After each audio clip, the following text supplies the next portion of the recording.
Ashanti has come out with a children's book. Ashanti is one of those devil drags that they had howling back in the day. I don't know if it's still howling because I don't listen to it, but it's a man in the wig, um, and so it's come out with a children's book because it had a childhood experience now and it want to share. And of course, there's going to be some talk of wanting the children to be proud of their uniqueness. And, they want the children to be proud of their unique, everything unique about them except for the fact that they're born as a boy or they're born as a little girl.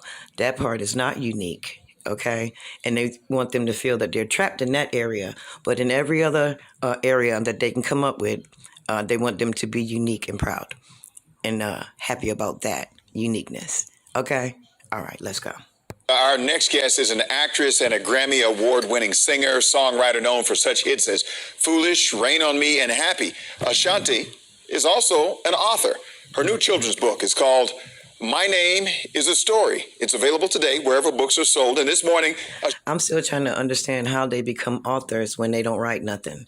They don't even write none of their songs or anything. And then all of a sudden, they book writers. Okay. Ashanti joins us live to talk all about her new book, her music legacy, and more. Good morning to you. Good to see you. Good morning. Good to see you too. All right. So let's jump right into this and talk about the children's book, the name of the book. What's the inspiration behind the name? Because I read each letter has a specific meaning behind it.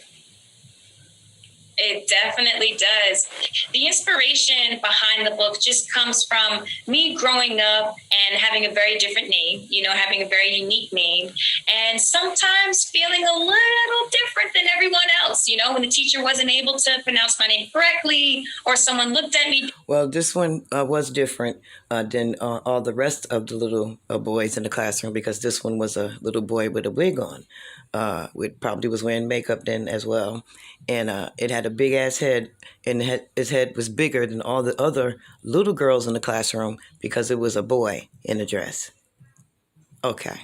That's probably why they looked at him differently. All right. Different because my name sounded different than theirs.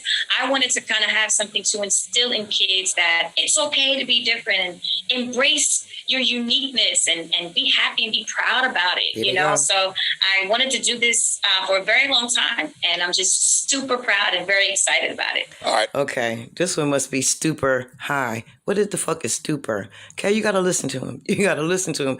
Do this one sound like it wrote a book and that it can write a book? Okay. All right. So why now? Why move forward with this particular project right now? It's weird. When I was younger, I used to work at a daycare center, and I kind of saw the effect that reading a book had on a child. And I always said I wanted to write a children's book when I got older.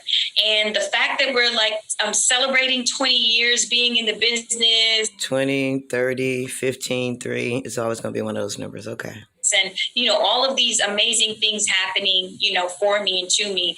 I said, I kind of want to be in a space of giving back, and giving someone else motivation, you know what I mean? And I felt like this timing was just absolutely perfect. All right, so I noticed how big they got. I'm sorry, I just can't stand them. I noticed how big they got this little girl head and this drawing right here playing Ashanti because they know it has a big head because boys have big skulls. Okay. You talked about your mission here is to reach out to young children and to make them feel more comfortable. But this is a story that's about you and what you went through. So what was it like for you to actually go through this experience, putting this on into book form? Was this kind of therapeutic for you as well? I would say a little bit, definitely just reflecting back to my younger days. They have to laugh because why this one didn't come out saying that all of this with the person asking the questions asked him why he didn't just come out and say that when they started the interview. I was inspired and, this, that, and the other. No, this one have to remind it what to say and how to say it. And it come on laughing, okay, and looking crazy. And look at the throat on him. Just look at the throat. They shaved this one down because it just wrote a book, so it's going to be on TV and everything up close. But they made sure it was shaved down, but you still can't hide that little little lumpiness over there, right up under the fake chin. All right, okay. When it was circle time and it was time for the teacher to call out everyone's name, it was always a problem coming to my name. And just reliving those stories again. I wasn't able to go to the store and just get stuff with my name on it. Right. You would see Lisa or Sarah or Kelly, but never Ashanti. Right. So my mom would have to get the little stickies. Okay, so now they can have that to go on, because when the children of the color have all of these strange names and everything, they want to point that out. Just have something else so that it can, go back to the color. The other way that they divide us and everything through the skin pigmentations or lack of. Okay. Custom make, my little pencil cases. Or remember the Trapper Keepers? Oh yeah, get those things customized. Yeah, they didn't have. They didn't have keychains. You go to Great Adventure, you see a keychain. Mine would have to be custom. Yeah. So it definitely brought back a lot of those memories. Right. Sure. They didn't have Trapper Keepers for wisdom or keychains for wisdom either. So that was a whole big thing. A whole big thing. All right. So you can relate. I can relate to this completely. Yeah. I can relate. I didn't find any things with my name on it either, but it didn't stigmatize me or nothing. I wasn't all like, oh, I feel like, I don't know. It just was like, okay, they just didn't have one with my name on it. Yay. Nobody else is walking around with my shit. That's how I felt about it. But okay, but it could be a problem. I don't know. Can relate. So listen, you talked about being in the business for a long period of time. You now have a star on the Walk of Fame. What was that like for you when they told you about that? Oh, did it go? Did it go? Oh, my God. Okay. Oh, mine.